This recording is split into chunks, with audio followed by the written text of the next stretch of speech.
Olá, estamos ao vivo novamente aqui no INEAC ao vivo. Olha, um Covid, a reflexão. Já temos Gabriel Borges, Igor PDF. Igor, por favor, PDF, né? Eu sempre te falo isso, chamo de Igor PDF. Junte-se ao grupo.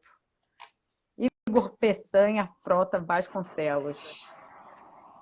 Que nome imponente. Amigo! Aquele círculo maldito voltou. Oh, não.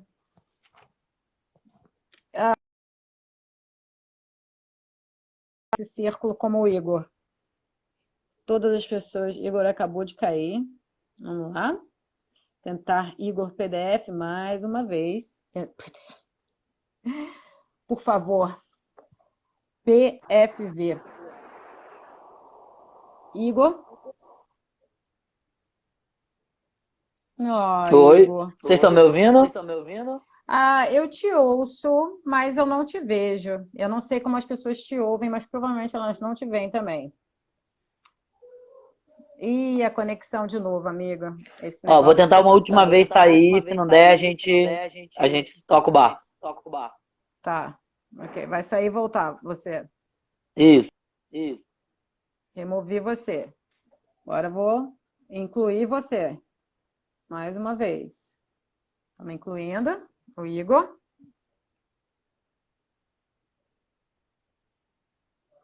Vamos lá.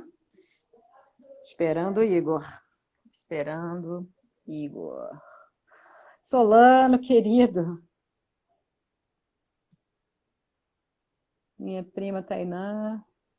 Tem Gabriel, querida, já está aqui. Um povo lá espiando. Ô, Igor. Ih, Igor, a gente. Nem atender você está atendendo. Então, fica difícil assim, amigo. Vamos lá que. Diz para mim, acena para mim se você me autoriza a chamar logo o Gabriel. Porque vai perder um tempinho aí de live nessa espera. Obrigada, amigo. Você deu um sinal do além, negando a solicitação de participação. Obrigada. Vou interpretar esse sinal como um sinal de anuência. Lenin Pires se juntou a nós. Gabriel Borges, você está pronto para se juntar à conversa? Porque você vai se juntar à conversa agora. Vamos lá? Gabriel Borges, adicionar. Vamos lá, Gabriel. Seus fãs estão aqui esperando para te ver. O Gabriel, cadê você? Não, não é possível. Não, esse problema é meu ou é um problema de todo mundo, esse problema? Esse problema do círculo, quando eu convido alguém para entrar, é um problema que todo mundo vê ou é um problema que só acontece para mim?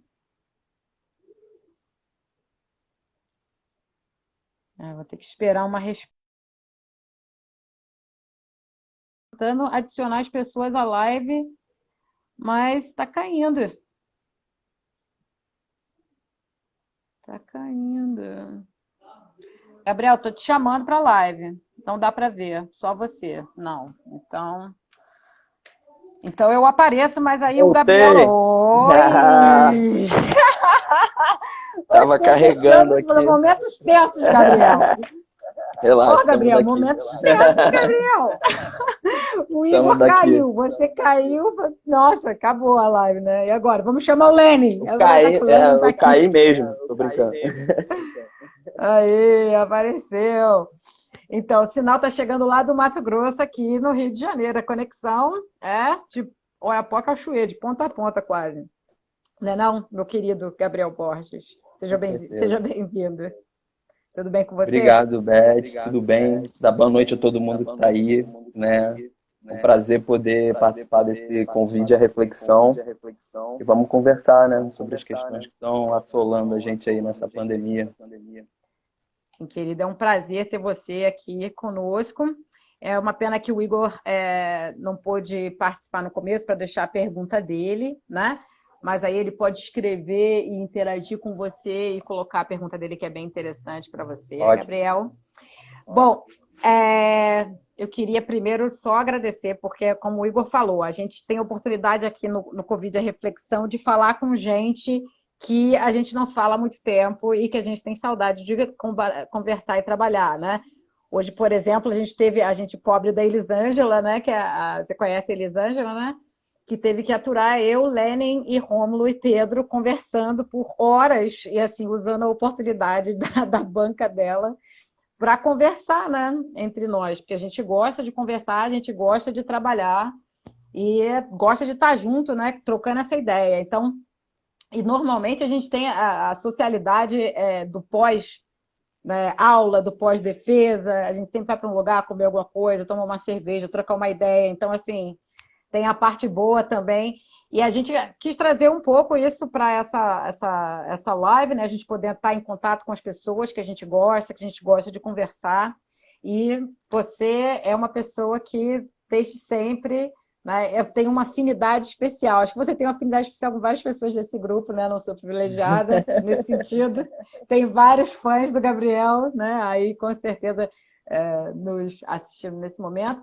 Ele é uma pessoa incrível e é um pesquisador incrível também. Então, assim, um Beth, colega obrigado. muito companheiro, um colega que soma, né? Um colega que soma ao grupo, não é um colega, né, aquela gente, né?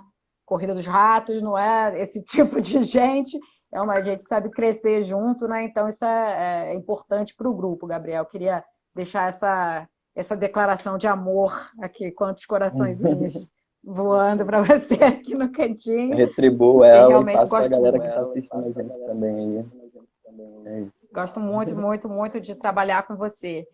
E, Gabriel, tive a oportunidade, né?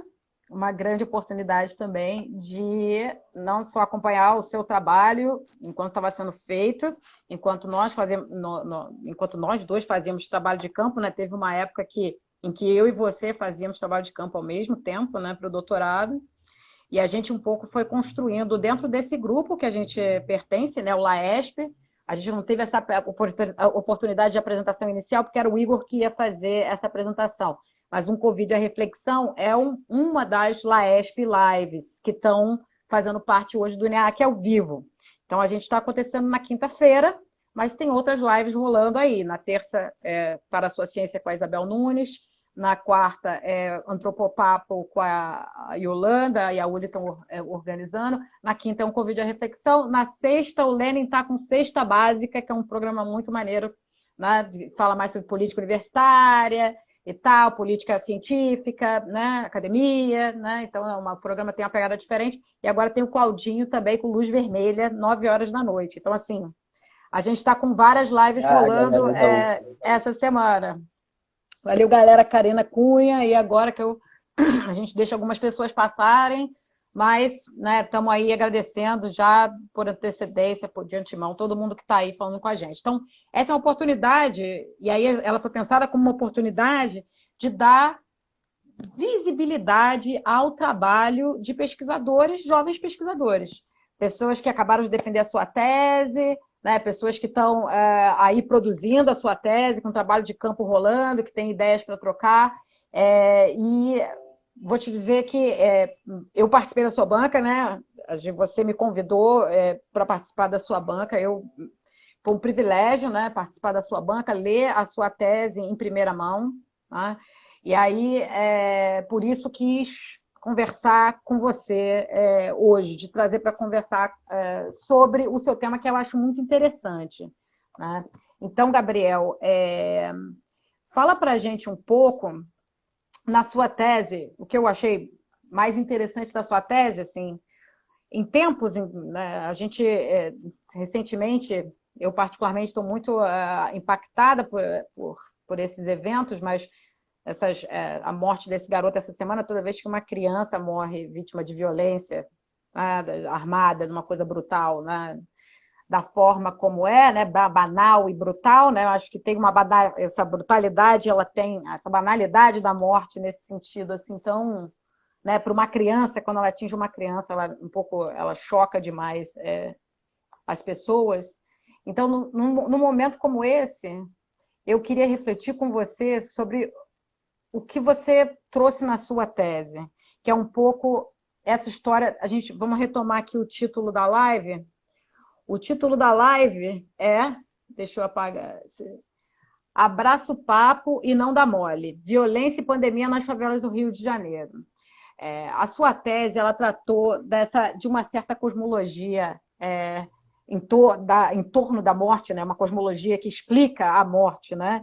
E a banalidade da morte, né? Que acontece todo dia, a cada esquina, né? E para explicar esse mundo um pouco absurdo da pessoa que vive. Eu me senti num mundo, quando eu li a sua tese, tão distante, era tão distante a percepção daquela absurdidade, né, que em você morar e viver, sair para trabalhar todo dia, naquelas circunstâncias limites, né, de que eu posso sair, se a polícia estiver trocando tiro com os bandidos, ou se os bandidos estiverem invadindo não sei o quê, troca tiro, né, e aí pá, a pessoa morre, né, fulano morreu, Beltrano morreu, né, é uma coisa muito banal, né, num sentido muito cruel.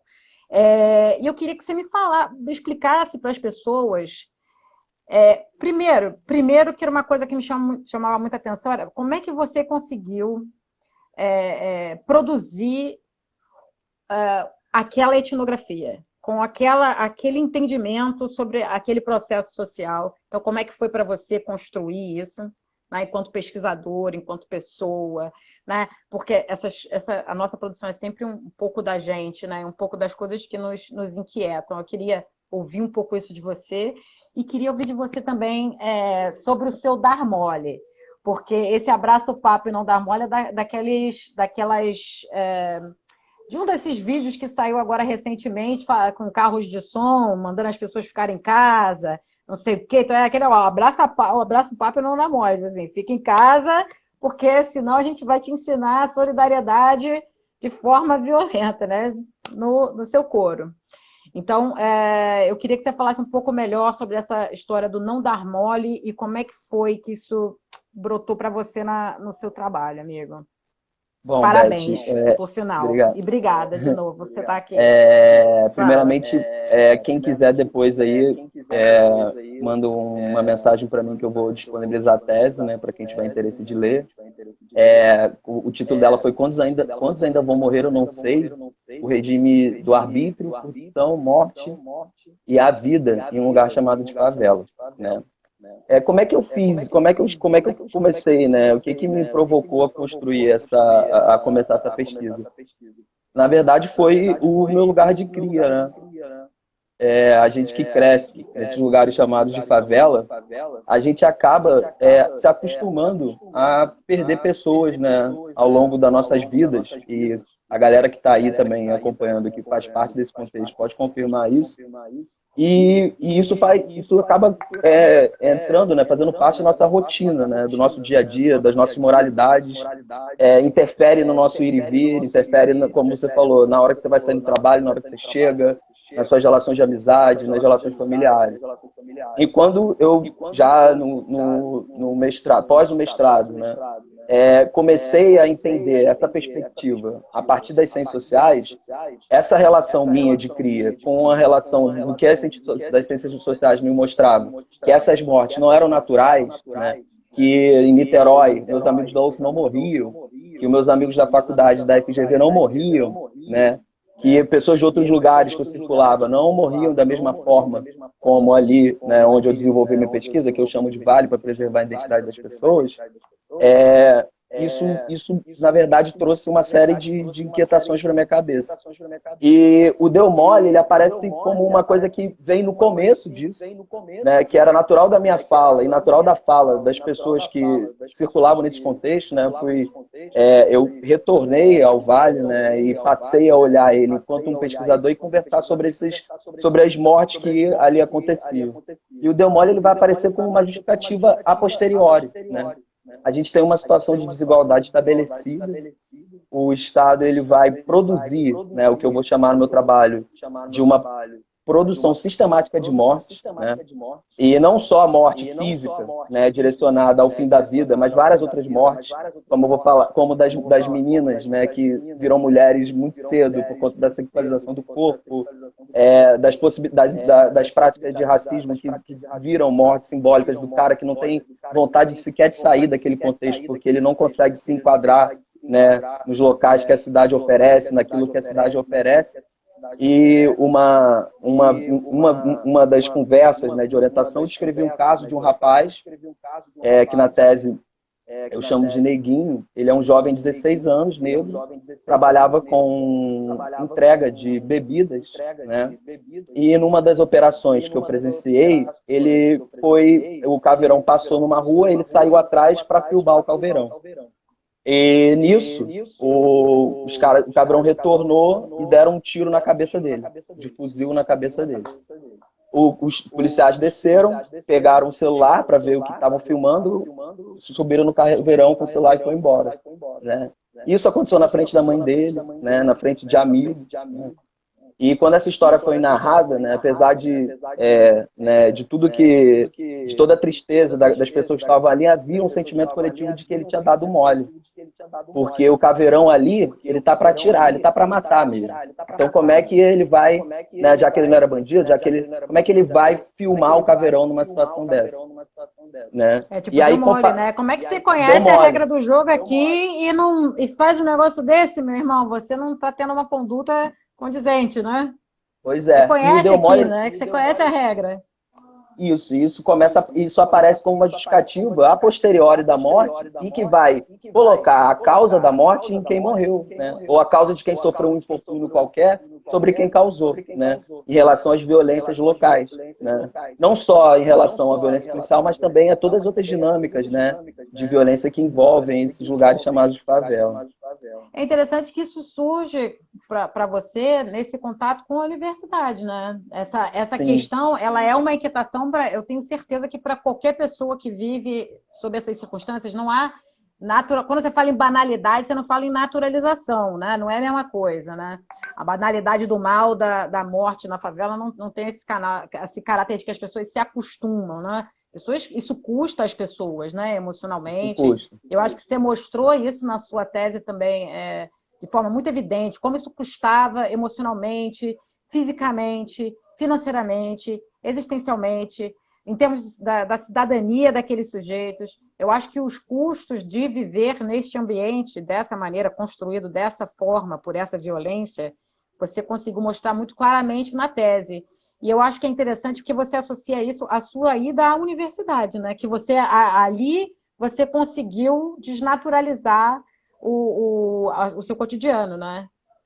Esse caso é bem legal a sua pergunta, porque eu faço uma comparação com as manifestações que tiveram, né, em 2013, em que a relação com a polícia no centro da cidade, na Zona Sul, onde tinham os protestos, era filmar a ação policial exatamente para garantir o seu direito, né? Para garantir o seu direito de se relacionar com o Estado de uma forma não violenta. O que, na verdade, não acontecia naquele contexto do Vale. Então, se você estivesse no lugar errado, na hora errada, se você tivesse se misturado com as pessoas, que é uma categoria que aparece muito, misturado com as pessoas se você não tivesse percebido, né, a sua relação com o contexto, você poderia dar mole. Evidentemente que existem outras categorias, né, que envolvem essa questão, como a ajudaria, né, como a ideia da sorte. Por exemplo, essa semana, como a gente está falando muito de Covid, né? Mas o caveirão, ele está todo o tempo lá. Teve um rapaz, João Vitor, estava saindo 4 horas da manhã para trabalhar, pedreiro, e foi morto com um tiro na cabeça numa operação do caveirão, né? E os relatos apontam que eles deram um tiro, passaram, foram embora, e como se nada tivesse acontecido, né? Nesse caso, a morte ela vai ganhar também a representação da ajudaria, ou seja, né, essa dinâmica de justificações, como você bem falou, ela não promove necessariamente uma aceitação, mas ela constrói um sentido para as mortes, né? Como você, por exemplo, as pessoas do meu campo e as pessoas que eu conversei também enquanto cria, com 30 anos de idade, conhecem tranquilamente mais de 100 pessoas que morreram na sua vida, né? Entre amigos, conhecidos, pessoas próximas. Sim, isso é impressionante, isso é impressionante.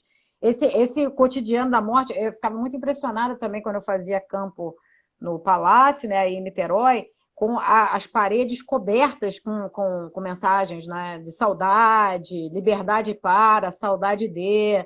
Então, pessoas que se foram, tipo assim, né?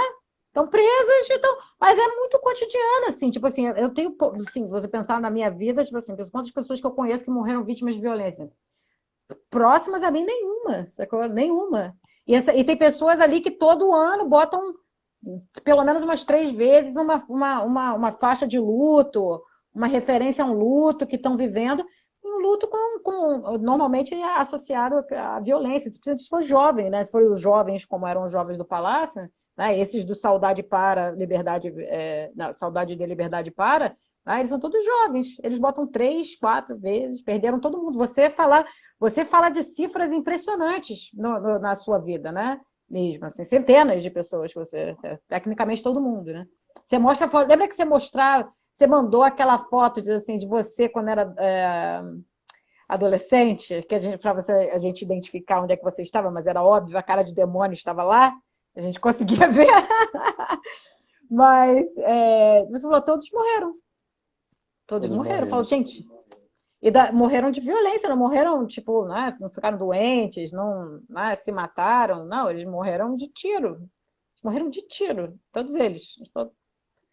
Meus amigos estão todos aí, né? Graças a Deus, já, amém, né? Estão todos aí, mas você tinha vários relatos de pessoas que não estavam mais na sua vida por conta disso. Isso é duro, né, cara? É duro demais para você. Você tinha eu sentia uma vibe um pouco de exorcizar um pouco essas histórias na sua É, tese, sabia? de Era como alguma se fosse forma eu. uns fantasmas, assim, você botou para fora histórias que estavam, Sim, com né, certeza, né? fervilhando Eu dentro de até, você, eu achei. eu até uso a ideia de antropologia da memória, né? Que é exatamente relacionar essa ideia com as histórias no passado, né? Com questões e que,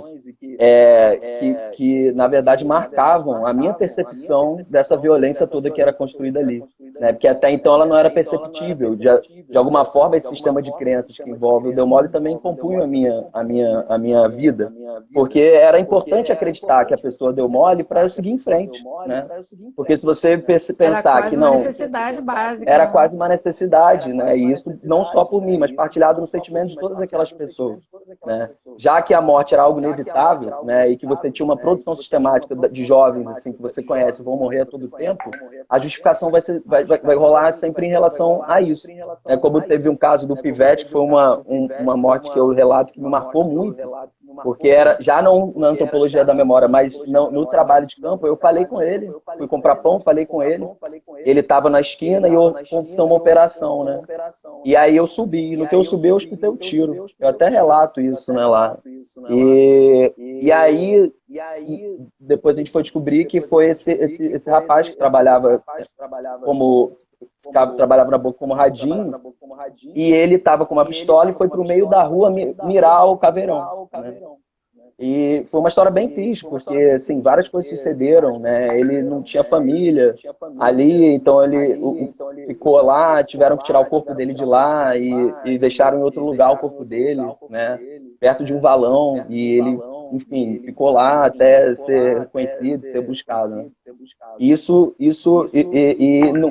a dinâmica era exatamente essa, né? Pô, cara, o cara era maneiro, todo mundo gostava dele, mas, pô, o que que deu na cabeça dele de ir pro meio da rua com um caveirão, né? Então, Tipo a assim, morreu violência porque quis, né? Morreu porque até aí, ó, queria morrer. Quem é que vai pra frente do caveirão pediu para pra morrer, dar. né? Pediu, exatamente, pediu pra morrer, exatamente. Pediu pra morrer, pô, faz do caveirão. E Naturaliza o isso me... caveirão, todo o resto, né? E culpabiliza a pessoa que morreu.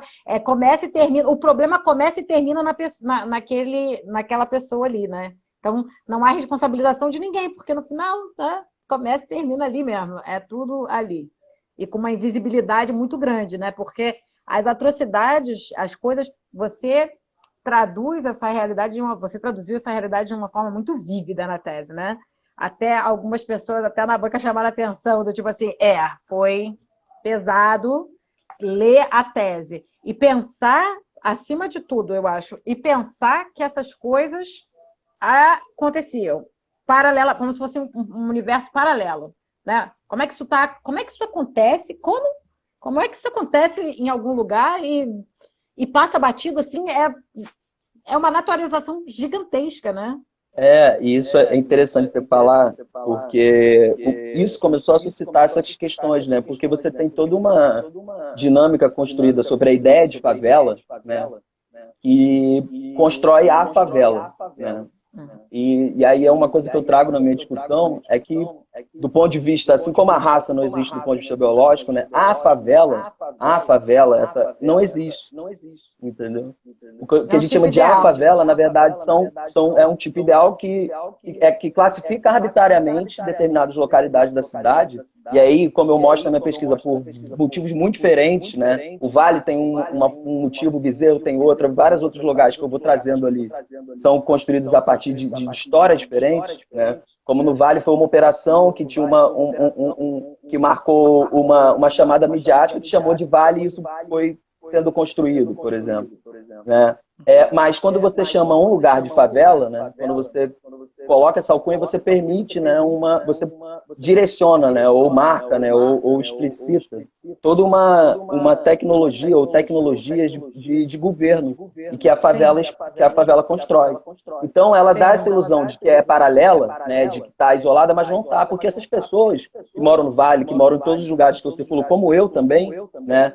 Que venho desse lugar, circulam na cidade. Elas estão presentes na cidade. Mas, uma das coisas que eu percebi é que, quando se pensa nos direitos, né, que estão disponíveis para pessoas em diferentes classes sociais ou em diferentes formas de se viver e de se ocupar a cidade, né, o direito dessas pessoas está tão distante que a vida delas também é. Então, nesse contexto é muito interessante. Ou você está muito distante da realidade Inclusive, daquela pessoa que fisicamente, você né? Muito distante. não necessariamente fisicamente, porque às vezes essa pessoa que mora num lugar chamado de favela trabalha na casa de alguém, ela Trabalha. trabalha no banco, ela circula a cidade, mas você está distante dos problemas que ela passa em relação à vida, né?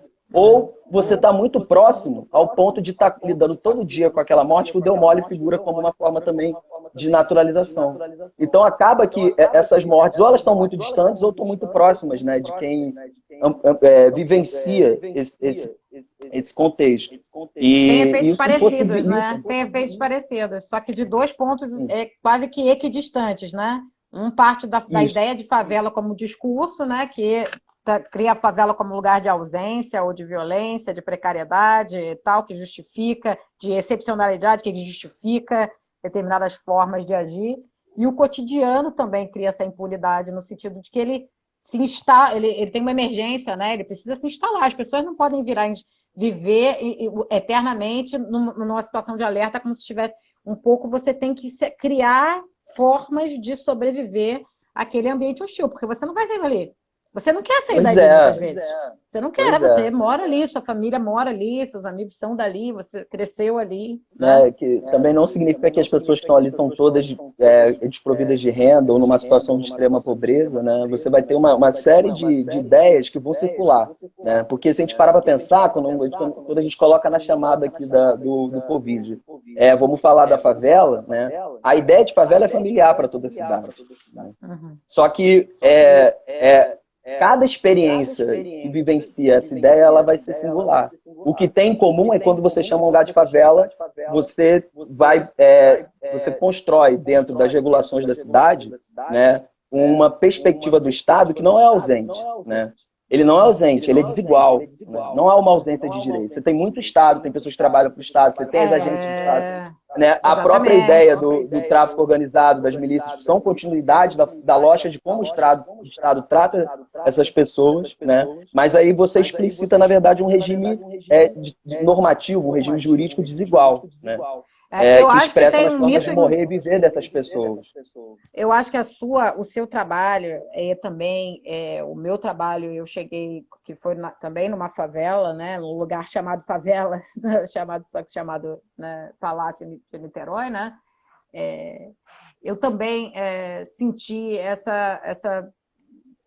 essa questão do estigma que a favela tinha em relação ao entorno, né? E como é que esse lugar chamado favela, né? Lugar no sentido burguesiano, do lugar com uma posição relativa no espaço, nas hierarquias sociais também. Então, é conhecido como um lugar de desigualdade, um lugar da pobreza, né? No espaço de Niterói, fazia uma grande diferença e quando você define, e uma coisa que ficava clara é que quando você define a favela como um espaço de ausência do Estado, a gente costuma não, Estado paralelo, hoje a gente chama de Estado paralelo, ou que é a ausência do Estado. Então, assim, não, gente, o problema da favela não é a ausência do Estado, são os seus excessos, em todos os sentidos, seja excesso de Estado na favela, porque é isso, como você falou, tem um monte de agente, não tem ausência, tem um monte de agente, e os seus excessos, ou seja, as suas arbitrariedades, né? As suas invasões e as suas violações de direitos, né, conspícuo que acontece na favela, né? Então, pois é, quando uma você falácia. quando você compra essa ideia, né, você, na verdade, deixa de perceber todo um sistema de regulação do Estado sobre as pessoas que vem desde, né, do Brasil colônia, né, em que você vai dizer que determinadas pessoas, passa pelo Império, né, que você vai dizer que determinadas pessoas são coisas e outras são pessoas. E essas pessoas que são coisas vão receber um tratamento específico de coisa, né? Quando a gente olha para a nossa democracia atual e para como você lida com esses espaços, né, e pelo menos de acordo com a minha pesquisa, na cidade do Rio de Janeiro, você percebe que essa lógica funciona. Né?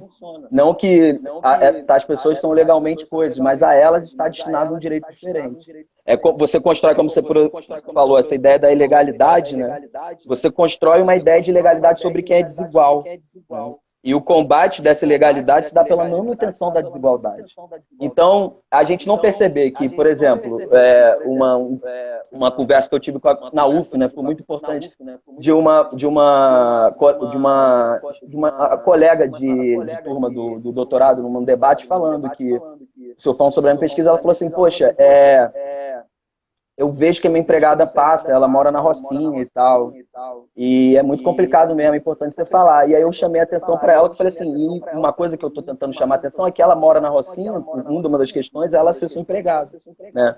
Porque também encaixa ela, né? E aí você percebe, ela não está com a vida de alguma forma isolada, paralela, ou pelo contrário, ela está relacionada, né? Só que as pessoas vão se relacionar nos seus papéis de forma desigual, em que para ela ser professora e lhe dar um emprego que lhe garante, né, de circular em outros contextos, para a pessoa que trabalhava para ela, né, na verdade, o lugar que ela conseguiu ocupar na cidade era aquele contexto de violência.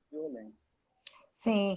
Amigo, você chamou a atenção para uma coisa que eu quero voltar aí para introduzir a nossa discussão aí da live de hoje, né? Então, seu trabalho, né, como eu falei, sim, quem não leu, tem que ler. Principalmente agora, se terminou a revisão do seu trabalho, não terminou agora? Terminei já. Quem quiser, só mandar para mim que eu já vou enviar agora, prontinho. Muito bom. Então, é importante para dar difusão, né? Difundir esse trabalho que, né, eu tive a oportunidade de ler, privilegiada lá na banca, a premiere do trabalho do Gabriel. Né? E com certeza com os inputs da banca, com as coisas que ele já leu. Agora ele está lá na Unemat também, está dando aula, né, Gabriel? Aí como professor. Sim. Um abração, galera. Como é que está sendo isso para você? Fala aí para a gente, vamos falar o que você está fazendo aí na Unemat de interessante. Fala aí, Gabriel. A Unemat é uma universidade bem legal, né? A Universidade Estadual aqui do Mato Grosso. Ela tem uma proposta de ser difundida no interior do Mato Grosso. Né? Ela tem um lema que é do interior para o interior. Então, ela é espalhada em várias cidades, né, do interior. Eu estou em Barra do Bugres, que para quem não conhece, o Rio Bugres é uma afluente do Rio Paraguai e a cidade ela é na Barra do Rio Bugres. Um lado é a cidade, o outro lado tem uma reserva que tem algumas etnias indígenas, e eu estou bem perto da Bolívia, né? Estou bem mais perto da Bolívia do que do Rio, inclusive.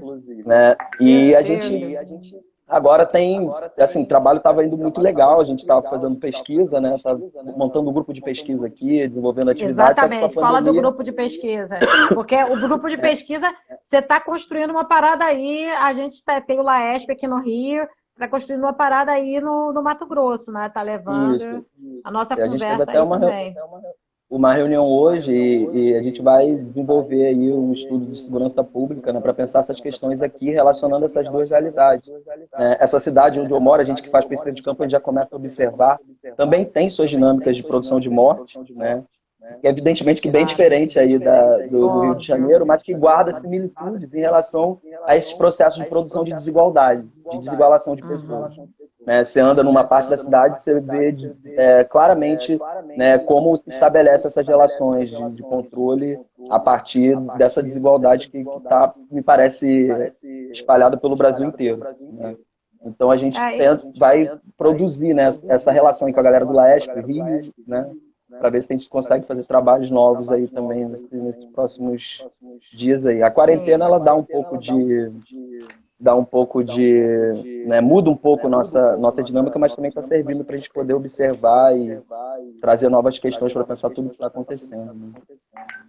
Tiveram outros colegas aí também, né? A Marília Garal, teve aí o Fábio, nosso querido Fábio Medina, nosso amor, querido, amado, também vários fãs no Laesp. Ele vai participar da live do dia 4 de junho, se não me engano, é dia 4, exatamente. Dia 4 de junho, o Fábio Medina vai participar da live aqui, um Covid a Reflexão, também tem um trabalho muito interessante. E também está aí na Unemage, né? Então tem um povo que já foi aí, Rômulo Labronice, nosso colega, também foi para aí durante um tempo. A gente tem a Evelyn Dan, que é coordenadora, né? Fala aí, Gabriel. A Evelyn Dan é a coordenadora do curso. Curso de Direito, né? Um curso de Direito, era exatamente nesse ponto que eu ia tocar, Gabriel. Uma outra coisa sobre você. Você é do direito. Você fez direito e depois fez o mestrado e o doutorado no programa de Sociologia e Direito da UF, certo? Não, o mestrado eu fiz no Direito Constitucional. Só que eu dei a sorte, né, de ir lá conhecer Kant e Lenin, né, e de acordo com as questões que eu desenvolvia, com o meu perfil, né, eu já trabalhava lá com pesquisa de campo, sem saber o que era uma etnografia, por exemplo, no mercado popular da Rua Uruguaiana, né, onde eu trabalhei. Fala o nome da também. Sua tese aí, fala o nome da sua dissertação também, porque a sua dissertação é muito boa. Fala aí, Gabriel, fala o nome da sua dissertação. Como é que é? Entre precariedades e os direitos que dela advêm, né, um estudo, uma etnografia do mercado popular da Rua Uruguaiana. Foi quando eu comecei a pensar essas questões sobre desigualdade, né? E como você estabelece legalmente, que é a parada da precariedade, que é essa coisa desse regime de morte, né? Tanto morrer ou não ter um direito estabelecido de direito ao seu comércio fazem parte, né, das dinâmicas de regulação da cidade do Rio de Janeiro, onde ser precário ali na Rua Uruguaiana, por exemplo, era um direito, né? Era um direito para aquelas pessoas. Ele não poderia, por isso que eu chamo os direitos que dela advêm, que poderia ser extirpado a qualquer momento, a partir de uma vontade do Estado. Exatamente. E, assim, para quem não, a maioria de vocês sabem, né? Mas para quem está conhecendo o Gabriel agora, o Gabriel é do direito, né? Originalmente, era o que eu falava. Mas você, assim, lendo a sua tese, a sua etnografia, com todos os graus de dificuldade, né, implicados no exercício daquela etnografia. Eu acho que meu som está dando eco. Está dando eco ainda? De novo? O grande, né? Beth, o quê? Está muito bem. Isabel. E aí, Isabel? Isabel é a coordenadora aí, nossa chefe no INEAC ao vivo. Ela está junto com a Tayane, Yolanda, Uli, a Bruna, Claudinho, Lene, todo mundo envolvido, Igor. Penélope aqui falou da parte das novinhas na tese. Tem muita gente, né? Eu tenho que aprender a olhar. Tem muito comentário aqui, né? Tem uma galera sua família dizendo, mandando um recado para você. Isso é legal, meu pai aparece sempre nas lives e fica falando. E para mim é maravilhosa. Sem ver ninguém, né? Estou aqui sozinho no Mato Grosso. Só tem ícones nas falas. Sem vocês não seria nada. Isabel. As pessoas estão vendo a gente? As pessoas estão vendo a gente e ouvindo o Gabriel e eu direitinho? Cunha, só amor aí, essa aí é a sua cunhada que falou que te deixou uma homenagem aí, falou que conhece sua trajetória. Meu pai fica mandando mensagem também, ele ama o Lenin, E Lênin, são se você todas sair, pessoas meu que pai ama você. participaram, né? Partilharam também as inquietações da pesquisa, que essa foi uma característica que eu digo que eu fiz um trabalho interdisciplinar. Ou seja, eu escrevi como um cara formado em Direito, um cara que foi para as Ciências Sociais e como cria, né? Então, ele era interdisciplinar nessas três vias, né? Quantos movimentos você estava fazendo nesse momento, Gabriel? Você podia se controlar, assim, você estava saindo do vale, né? Beth, vê seu zap. Meu zap? Você estava saindo Eu acho que acho que deixaram um recado para mim no zap. Beth, faz minha pergunta para ele. Ó, Igor protestou aqui. Vamos fazer a pergunta do Igor, porque o Igor tinha que deixa a participar e galera aí não fazer participou. perguntas também. Uhum. Vamos ver a pergunta da galera e vamos ver aqui a pergunta do Igor. Beth, faz minha pergunta. Vamos lá, Gabriel, segura agora.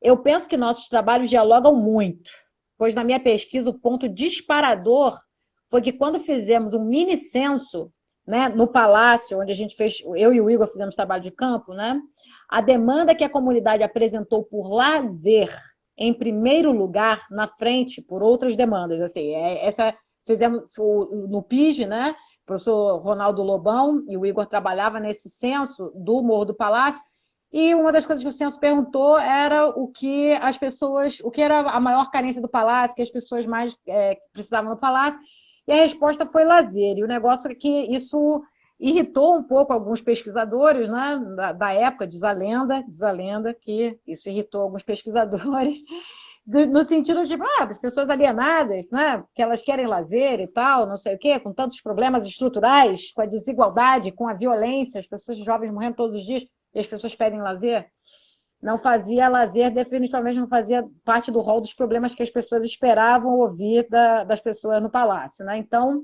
só para explicar o contexto, né? Por outro lado, eu estou trabalhando agora com a regularização de uma associação chamada União do Funk de Niterói, cujo propósito principal é resgatar a cultura do baile funk das antigas em Niterói, que, dentre várias outras coisas, significa que ele seja uma espécie de matinê, onde as famílias possam ir com as crianças e toque as músicas exaltando as comunidades e suas respectivas galeras.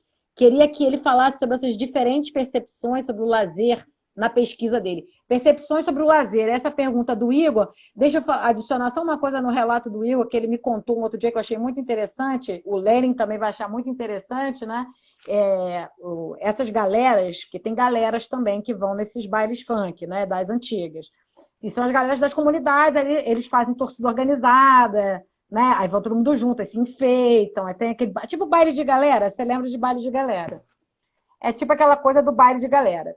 E cada torcida tem um número, né? E aí Igor estava outro dia contando para mim que ele são as linhas de ônibus, se deu conta. São as linhas de ônibus! São as linhas de ônibus! Eu boto fé. Desculpa. Eu ia... Não, fala. Essa galera, esse movimento apareceu, né? Eu acompanhei a galera do baile das antigas. E eu até faço uma comparação da mudança da dinâmica do baile, né? Porque quando a gente pensa no lazer, quando eu vou trazer a curtição para pensar, é que o direito de curtir é um direito, entendeu? E é um direito que não está disponível para todos naquele lugar. Inclusive, né, quando eu começo lá mostrando a organização de uma festa em que todas as pessoas envolvidas morreram, né, por conta de situações cotidianas, eu vou mostrar que muitas pessoas morrem, inclusive, para exercer esse direito de curtir. Né, como em várias situações que eu vou narrar na tese. E esse resgate, né, do baile da antiga é um resgate também que é interessante, porque eu acompanhei, eu falo disso no meu trabalho. Eu estava até com uma ideia também de pensar um pouco mais disso, mas vindo para cá não deu para acompanhar, né, que são os bondes, né? Ou seja, vai destacar o momento de vida do CRIO, né? Então, aquelas pessoas que estão ali barrigudas, né? Um rapaz falou, agora a gente está aqui barrigudo, antigamente você tinha o bonde 393, 397, que é a galera da Zona Oeste, 388, 389 da Vila Aliança, enfim. Eles antigamente faziam um baile em que eles brigavam no corredor, né? Você tinha o Festival das Galeras e você tinha o lado A e o lado B. E eles diziam que hoje, né, eles falavam, hoje a gente consegue curtir. Por quê? Porque, de alguma forma, essa identidade da família, né, essa identidade da antiga, né, eram homens e mulheres de mais de 40 anos para lá, né, que fazem esse movimento o Igor pode confirmar aí esse movimento dos bailes da antiga, né? Que eles podiam agora Eu posso andar confirmar, Gabriel, eu posso em confirmar. Eu me qualquer identifico com as lugar músicas que chamado tocam de no Baile da favela, Antiga. independente da facção, independente de tudo. Por quê? Porque eles alcançaram um lugar, esse direito de curtir. Né? E é interessante que, por exemplo, se você tem o baile lá que começa 3 da manhã, o baile da antiga começa 10 da noite, e aí tá acabando 3 da manhã quando começa o baile a Vera, né? Que é, inclusive, tem uma mudança do ritmo do funk, que é hoje no 180 BPM. Né? E naquela época ainda o funk 80 BPM, é uma outra relação. Tem uma outra relação com o espaço, com, né? Você vê famílias, enfim, eu tenho imagens muito boas desses bailes Mas o interessante é de como pessoas que não morreram. o Que é uma interessante é coisa que eles exatamente diziam. isso, é Eu tô aqui porque eu passar não dessa morri. fase perigosa. É como se assim, é como se o jovem na favela, eu até falei isso na sua tese, né, na sua defesa, é como se é tão cruel, que o lazer vira, o lazer do jovem vira algo criminalizável, letal, algo mortal. O Que lazer do pode jovem levar à na morte. favela é mortal. É mortal, tipo assim, isso é de uma crueldade extrema, né? Do tipo, e aí você tem uma certa, o que eu percebi no Palácio era você tinha uma certa urgência em crescer, como se, então, assim, passa da fase em que você morre, que você é inclusive capaz de ressignificar a lógica dos números dos ônibus, entendeu? Tem Porque uma essa categoria parada da. interessante que é a empolgação, né? Você passa o período de empolgação. É como se fosse uma consequência, a morte, uma consequência para a empolgação da adolescência, da juventude. Comum, né? Você entra na universidade e você adquire o direito de curtir. Você vai nas festas e tal. Então, e na universidade também mostrou, poxa, você tem ambientes de curtição em que você não tem perigos, né? Ou perigos, pelo menos nesse sentido, da violência do Estado ou da violência local te alcançarem, né? Então, a gente tem uma Sim, desigualdade tão grande que ela impacta diretamente no lazer, né? Então, talvez isso tenha motivado a pesquisa da galera do Palácio, conforme falou o Igor aí.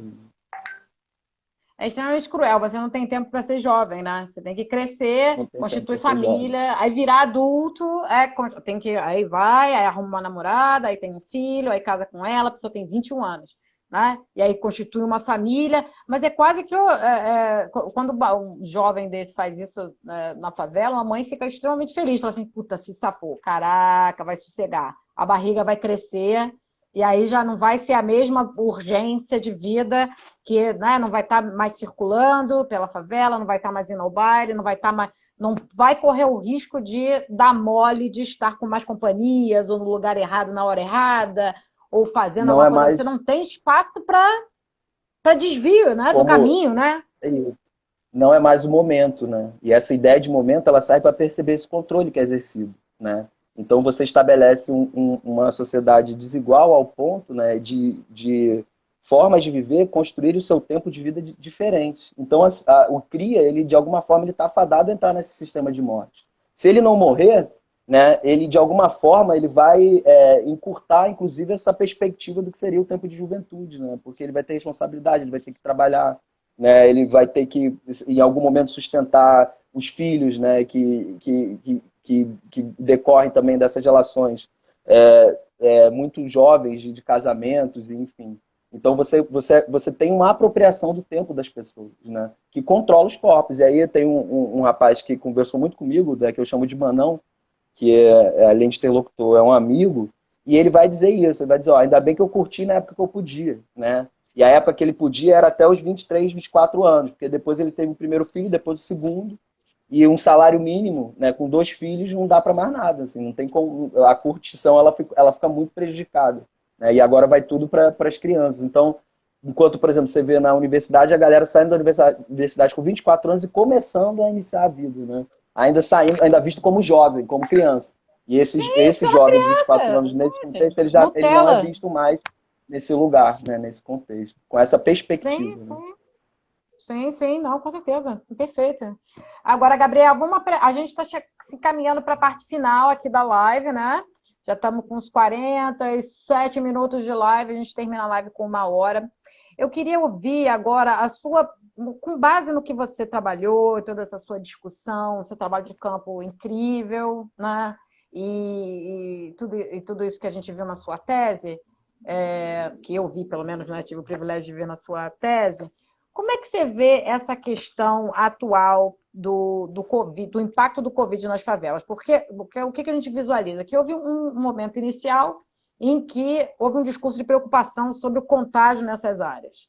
Né? E você sentiu, inclusive o nosso colega Eduardo Rodrigues está acompanhando isso com mapas, você teve um declínio das operações policiais nesses lugares, por exemplo, nesse momento. Tinha uma preocupação, o Mandetta veio com aquela de a gente conversa com tráfico, com milícia para levar saúde a esses lugares. Teve um momento desse na vida, mas que hoje tudo voltou ao normal Um para parênteses, né? pior, Como né? se essa conversa não existisse sempre, né? Ela sempre existe, É, né? A gente é, falou, vamos conversar, mas sempre é, é, existe. Enfim. ah, normal para pior, né? Do tipo, é Uhum. como se o estado de emergência dessa ordem sanitária do Covid nas favelas tenha produzido um impacto do que você fala, né? De agravamento dessa política, dessa necropolítica que você fala na tese. Né? Como é que você vê essa questão do Covid aí hoje, né? Impactando na forma como as pessoas vem a morte, essa lógica do infortúnio, porque morreu, as pessoas dão mole de morrer com Covid também. Está se construindo um Então, mole coletivo, que nem você falou do Covid isso aí, outro dia. quando eu olhei de cara, né, eu aqui do Mato Grosso principalmente, e mantendo interlocução com meus amigos e as pessoas que eu entrevistei para minha tese, eu fiquei muito preocupado, né, e eu meio que comprei essa ideia, né, de que as pessoas não estavam respeitando a quarentena, que elas estavam na rua e tal. E aí, numa dessas conversas, inclusive dessa operação que eu relatei a morte do João Vitor, no dia anterior, mais cedo, um pouco ainda, um dos jovens estava indo trabalhar e falando, ó, você fica aí perturbando a gente para ficar em casa, mas aí, como é que a gente se protege disso aqui? Mostrando, né, o caveirão passando lá e o tiro acontecendo. E aí eu comecei a perceber isso, por exemplo, você tem um rapaz que trabalha num condomínio na Barra da Tijuca e a carga horária de trabalho dele foi aumentada, eles montaram uma dinâmica de carga horária aumentada e trabalha nos serviços gerais, para que você possa dar atenção aos moradores do condomínio que estão em isolamento. Né? Então, quando eu percebi que essas imagens que estavam rolando das pessoas na rua, aqui nas periferias, né, de forma generalizada, não estavam respeitando a quarentena, eu comecei a pensar nessa coisa do mole coletivo. Eu falei, ó, estão construindo um mole coletivo. Né? Porque, como na fala desse meu interlocutor, o caveirão ele é um risco que é palpável, é visível e continua matando durante a pandemia. Né? Pessoas da Marcha das Favelas também que estão aí, galera vai me falando que em alguns lugares, inclusive, aumentou. Né? Você tem mais mortes de caveirão do que de Covid. Né? Sim, Então, sim. e o discurso que se colocava era de que essas pessoas eram necessárias, tinham que trabalhar para não quebrar o país. Então, você sai ali de um lugar, por exemplo, sai da Zona Oeste do Rio de Janeiro, vai trabalhar no centro, você pega um BRT, você pega um trem, você pega um ônibus lotado, né? E aí ele falou, poxa, como é que você acha que eu tô na rua aqui agora, depois de trabalho, tomando um chopp, porque eu tô desrespeitando alguma coisa, né? Ou, né, é essa percepção que se tem sobre a existência dessas pessoas. Então, eu conversando hoje com as pessoas sobre como estava a situação, um hospital que é próximo à região ali do Vale, né, tá tirando as pessoas com um caminhão frigorífico, assim. Então, assim, diariamente sai um caminhão de pessoas mortas, né, e esse mole coletivo já foi construído. Ou seja, né, as pessoas vão olhar para essas pessoas e vão dizer, ó, tá vendo?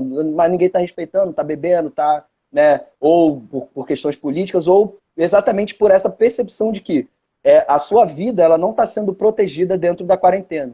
A quarentena não é para aquelas pessoas, né? Como o Estado igualitário também não vai ser. Então, pensar esse molde coletivo é exatamente pensar esse regime arbitrário, né? Que desconstrói essas ideias de Estado paralelo, de ausência, e que mostra, inclusive, a interdependência da cidade sobre quem mora nesse lugar chamado de favela. Ou seja, aquelas pessoas lá que moram lá no condomínio da Barra da Tijuca, que provavelmente circularam em outros países e estão contaminadas, né, elas têm que ser protegidas por pessoas que vão estar ali trabalhando, catando seu lixo, limpando o seu espaço e que, na verdade, tem que encarar ou dividir, né, sair de um ponto distante da cidade a outro, correndo risco da sua vida, com a sua família. E os casos estão cada vez aumentando mais. Né? Quem pode, fica em casa. Mas nem sempre é uma percepção palpável dentro da realidade de cada um.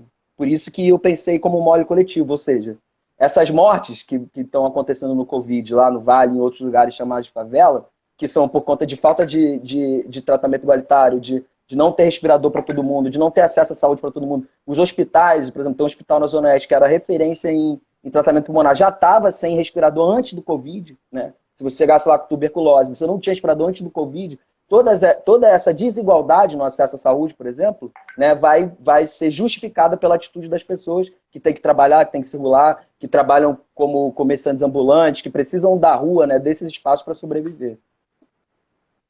É um ciclo, né? Realmente, e está muito ligado a esse universo do mundo do trabalho, de onde as pessoas podem morar, onde elas podem se divertir, onde elas podem trabalhar, como elas podem circular, e o papel da violência na construção desses lugares. Na cidade do Rio de Janeiro é muito importante. Gabriel, seu trabalho é genial, eu gosto muito do que você faz, gosto muito de você.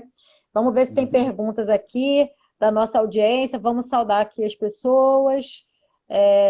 Igor já falou, Beth, vê seu zap, então a gente já falou sobre a pergunta do Igor. Vamos lá, peraí, deixa eu ver se tem mais alguma. Se tem perguntas aqui.